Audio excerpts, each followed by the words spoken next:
imagens, nós vamos mostrar para vocês o período da pré-história.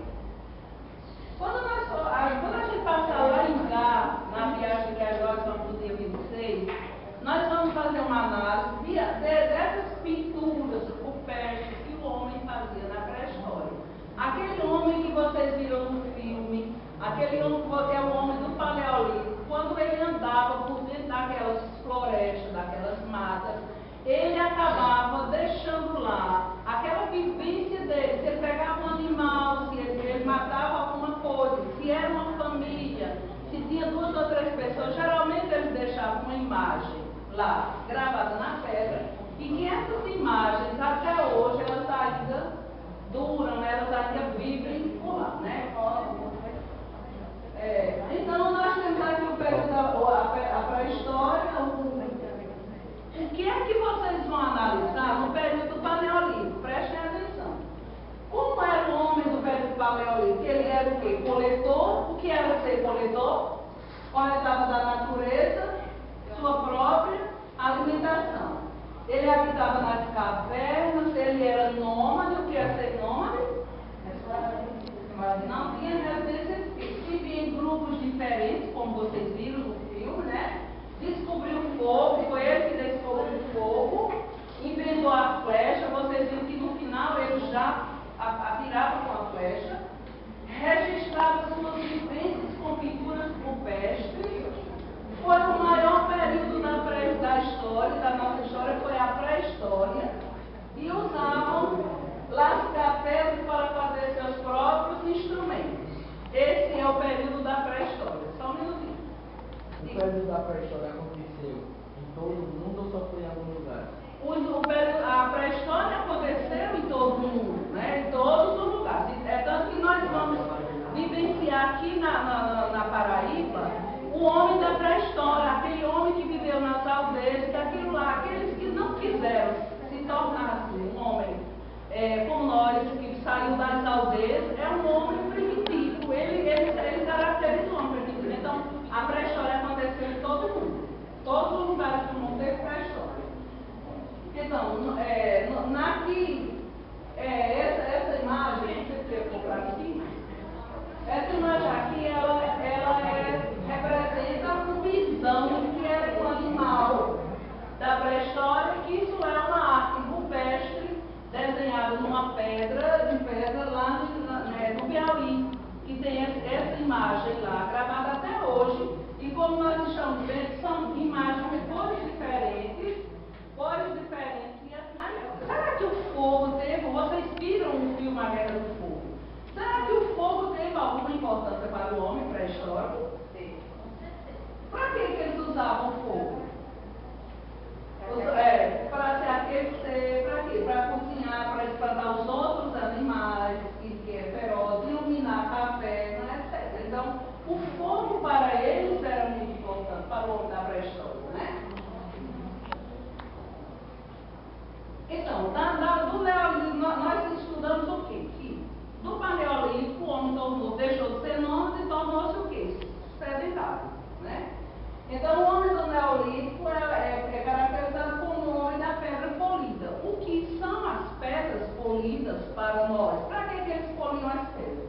Vocês veem aqui que o homem poliu as pedras porque eles faziam tipo armas, tipo algum instrumento que eles precisavam. Eles já começaram a ter ideia de formas. Uma forma de uma enxada, uma forma de uma faca, uma forma de algo que ia servir como utensílio para eles utilizar no dia a dia.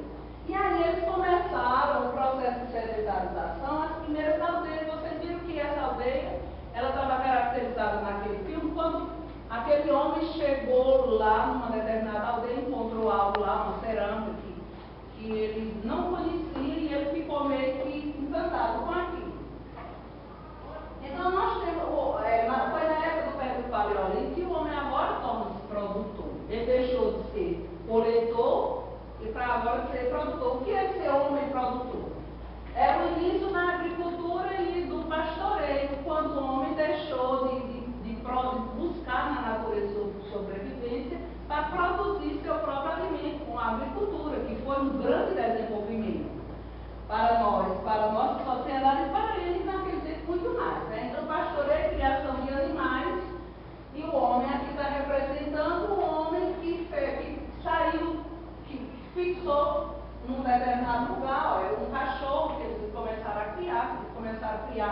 os animais, domesticar os animais, um animal que pelo nosso visto é uma cabra, né? Um bode, sei lá, um animal que nós conhecemos hoje. E aí nós temos um trabalho braçal. O homem desenvolveu a agricultura nas aldeias. Ele começou a trabalhar. Foi a separação do trabalho. O homem começou a trabalhar no campo, nas coisas mais pesadas, as mulheres trabalhavam em casa, mas também elas trabalhavam, na realidade, foi a mulher que teve a ideia mais de plantar, que ela viu que se plantasse, dali se colheria alguma coisa, e aí o homem acatou e começou a vida chamada nas aldeias neolítica. Quer dizer, a mulher ela foi instrumento de muitos ensinamentos durante toda a vida, e depois ela foi discriminada por conta da religião, né? Porque o que é a religião diz? A religião cristã, no início diz que o homem, Deus criou tudo e que a mulher era só um instrumento do homem, era para servir como só ser submissa ao homem. Então, por conta disso, a mulher passou muito tempo sem ser submissa ao homem, agora que ela está começando a dar os passos, engatinhando para uma liberdade, de igualdade, né? Então, aqui nós temos esse trabalho. As inovações do período neolítico. O que foi inovado no período neolítico? Olha, para vocês terem uma ideia, a criação de um arado. Quem sabe o que é um arado? Vocês sabem? Aquilo lá que hoje a gente, quem mora em roça ou quem faz roça, chamam de cultivadores, que tem um instrumento puxado com o animal e tem duas ferramentas que cortam, duas, três, e aí ao invés de ser que faz com a enxada, ele faz com o cultivador. E foi o primeiro arado que foi criado na pré-história, e eles começaram a usar os animais para puxar esses arados, né? Nós temos aqui uma outra imagem de homens cortando capim já com aquelas facas, aqueles instrumentos de ferro que eles usaram para fazer uma faca. Nós temos aqui a construção dos artesanatos. Olha que lindo. Um homem do neolítico fazendo artesanato, fazendo cerâmica, produzindo alguma coisa de cerâmica, que até hoje isso ainda é produtivo, né? Ainda se produz em determinados lugares, como por exemplo ali na região do Acre, do Amazonas, aquele lugar ali do Amapá, há uma produção, onde lá é pintado de preto, mas aquela terra ali é um lugar ainda tem muito índio, e aí esses instrumentos que são fabricados e lá pintados. Nós temos aqui, como eu expliquei para vocês, a teoria do Estreito de Bering. O que é que ela diz?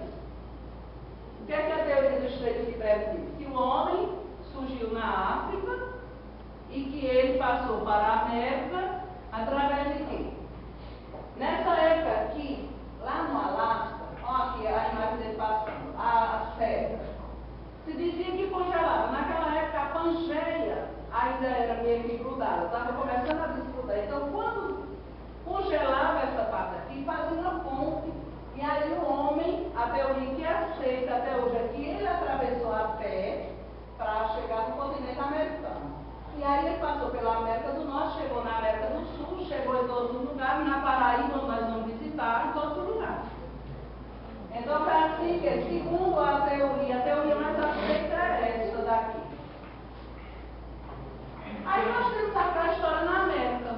A pré-história na América, no Brasil, na Paraíba, em todos os lugares.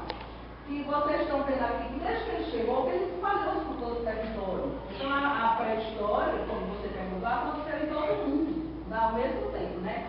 O neolítico, o desenvolvimento é que ele foi mais lento no processo neolítico. Foi mais lento. Agora, a pré-história paleolítica foi em todo mundo, né? E vocês viram que assim, eles viviam exclusivamente da caça, da pesca, da coleta de frutos. Vocês viram que somente que após o derretimento das geleiras, a extinção dos grandes mamíferos, porque também vocês viram que havia muitos predadores no universo, assim, que eles muitas vezes não conseguiam sair daquele conflito lá com o predador, e ele acabava sendo morto por eles, né? Sendo devorado. Nós temos o que? A agricultura na América, né? Como será que a agricultura iniciou na América? Está dizendo que a agricultura começou entre 7 mil e 5 mil anos atrás. Não era assim tão velho quanto é o da história, que é dado de 4 mil anos antes de Cristo, né? Mas a quantidade de alimentos maiores,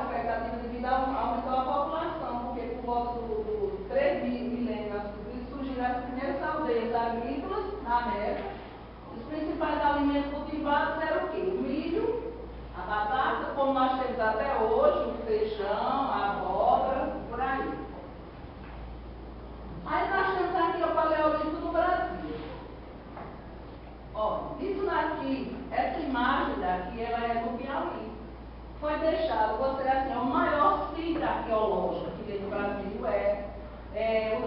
no Piauí, né? Eles deixaram vestígios arqueológicos com pintura rupestre, que são isso aqui, que é o que nós vamos ver na pele do Piá. Fósseis de animais, machados, sepulturas, é um conjunto de coisas que foi encontrado no Brasil. Esse lugar aqui é um dos lugares riquíssimos da pré-história, onde os cientistas fazem as pesquisas, né? Nós temos aqui mais arte rupestre. O que é que representa essa pintura aqui? O que é que vocês lembram dessa pintura aqui? O que é que vocês imaginam que seja? Um animal que eles pegavam, que é justamente representando a caça deles, né? Isso daqui é um fóssil de sei lá, uma rã de alguma coisa, de um bichinho assim, que às vezes tem um fóssil dele, mas que eles não estavam para determinar, mas foi encontrado, eles sabem muito bem. E aí, gente, prestem atenção que eu vou perguntar isso para vocês. O que diferenciou o homem do litoral daquele homem que viveu no interior? O homem do litoral, ele foi representado, ele foi diagnosticado, caracterizado pelos sambaquis. E eu vou perguntar para vocês o que eram os sambaquis. Sambaquis era resto de concha, de qualquer coisa. Vamos imaginar que hoje nós fôssemos um grupo e chegássemos na praia, uma determinada praia. Mas naquela época, o homem já se preocupava com o meio ambiente e não queria deixar nada largado por lá. Então, eles cavavam um determinado buraco na areia e tudo que eles usavam, seja osso de animais, seja uma pessoa que morria, eles enterravam lá naquele sambaqui, botavam lá naquele buraco. Ia embora dali, aquele grupo ia embora, vinha outro grupo, já tinha um sambaqui pronto, eles deixavam lá conchas, qualquer coisa que eles usassem, que servisse como lixo, que não fosse lixo para nós, para eles botavam dentro do sambaqui. Então, foi encontrado no Brasil o sambaqui, na região de Santa Catarina, com 30 metros de altura, gente. Significa dizer que por ali passou muitos grupos, passaram na época, pessoas que deixaram esse legado e aí puderam se estudar o homem que viveu no litoral, às margens das praias, né? Nós temos aqui,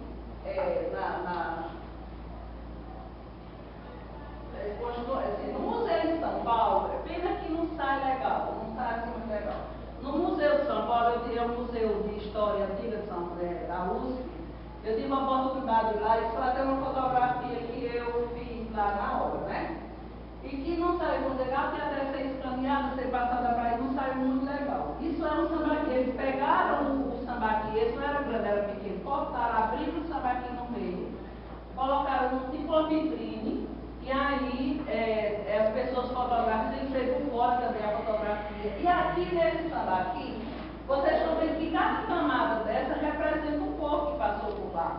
E aqui, né, essa parte que vocês estão vendo aqui é uma ossada humana.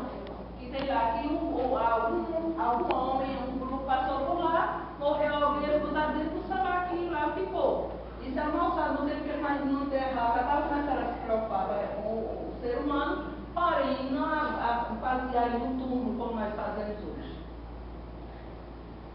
Nós temos aqui a questão da religiosidade. Quando eles começaram, isso daqui também está no Museu da USP. Esse pote, vocês estão vendo que aqui nós temos um pote que ao encontrar foi quebrado, talvez que foi encontrado dentro de um lugar profundo. E aqui dentro já representa a religiosidade. Os homens antigos, ou quando eles começaram o processo de sedentarização, eles já começaram a se preocupar em enterrar seus mortos. Já começaram então pegavam um morto, botavam dentro de um pote e enterravam. E aí, esse pote que foi encontrado com essa ossada toda, do jeito que está aqui, está lá no Museu da USP, exposto, né?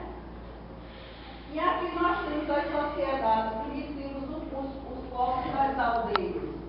São esses povos que nós vamos fazer essa visita. Que, claro que eles estão muito, eles já estão assim, praticamente como nós, mas eles continuam usando aquela cultura que era antes. Eles não andam mais, dificilmente anda nu. E se andar, vocês vão respeitar. Se tiver alguém por lá, tiver uma mulher, puxar a mama para dar mamar para o filho, vocês vão respeitar, porque é a cultura deles. Tudo que vocês têm lá vão dar tudo na mão, né? Família de chefe, nós vamos estudar isso, começar a estudar. E aqui nós temos a sociedade indígena do Brasil, uma família indígena, né? Aqui está dizendo o quê? Que não há diferença de classe social. Todos têm os mesmos direitos. Numa tribo é assim. Todos têm os mesmos direitos. Recebem os mesmos tratamentos. Presta atenção, a terra pertence a todos. O índio que casa divide com os outros habitantes da tribo. Quer dizer, não existe o meu, existe o nosso. Uma tribo, que é uma sociedade assim, né? São usadas o arco, a flecha, o machado. Suas cabanas eram divididas em vários casais, ninguém fica dentro da cobertada porque não tem uma cabana. É uma sociedade comunitária. O pajé é o principal, o pajé é o sacerdote da tribo. O pajé, gente, ele tem que ter um respeito muito grande por ele, porque ele é o líder religioso, político, tudo que é decidido por ele, é como se fosse o pai da família. Então, o pajé é muito respeitado lá. As ordens dele, ninguém desrespeita. Não é porque é filho, não. É porque ele é chefe da aldeia. É o pajé. É o sacerdote, o papel de chefe, tudo. Aí nós temos aqui as artes do peixe da Paraíba, que são essas que nós vamos ver na viagem. Nós vamos parar nessa pedra rapidinho, para a gente tirar as fotografias lá, para vocês verem essa pedra como é. Gente, vem gente de todos os lugares do mundo analisar essa pedra. Isso tudo foi feito pelo homem da pré-história. E deixa eu dizer para vocês, essa arte rupestre caracterizou o homem que viveu no interior. Então, no dia que, quando eu perguntar para vocês a diferença do homem que viveu no litoral e no interior, vocês vão saber disso. O do interior foi caracterizado pelas chamadas pinturas rupestres. A do litoral foi pelos chamados, o quê? Sambaquis. Nós temos aqui outros lugares que nós encontramos a arte rupestre. Nós temos a Pedra de Picuí, que também é da Paraíba, que tem esses grafos. Nós temos na Cachoeira do Pedro, que é perto de Picuí, também nós temos esses outros que representam. O que vocês acham que representa isso aqui? Porque é aqueles instrumentos que a gente usa hoje e que eles já começaram lá a fabricar para se alimentar, para não comer com as mãos daquele jeito, né? Então, quando vocês veem Souza, lá em Souza nós temos uma pedra que tem esses gráficos aqui deixados pelo homem da pré-história. E aí, nós vamos passar para o período paleolítico, né? O período neolítico, né? O período da terminou tudo. Então, agora, o que é que nós vamos fazer? Presta atenção. O que é que nós vamos estudar agora? O processo de sedentarização desse povo, que aconteceu em todo mundo. A sedentarização e a cultura, o desenvolvimento não aconteceu assim, completo. Foi acontecendo dependendo da cultura. Uma cultura mais desenvolvida ou outra não, né? Então nós vamos pegar o primeiro assunto que nós vamos trabalhar, os bibilianos vão colaborar para que vocês comecem a pesquisar essas culturas. O Egito, a Mesopotâmia, a África, os fenícios, a Pérsia, são todos esses assuntos que eu já entreguei para vocês, e o processo de sedentarização do Brasil. Os indígenas vai ser o primeiro grupo que vai ser apresentado e que nós vamos começar a trabalhar eles na próxima semana já, né? Na próxima semana, nós já vamos começar a trabalhar sobre os indígenas do Brasil. Vocês vão entender a cultura deles, os costumes, a questão, como eles foram se desenvolvendo, e no dia lá da viagem nós vamos constatar essa realidade. Muito obrigada aí pela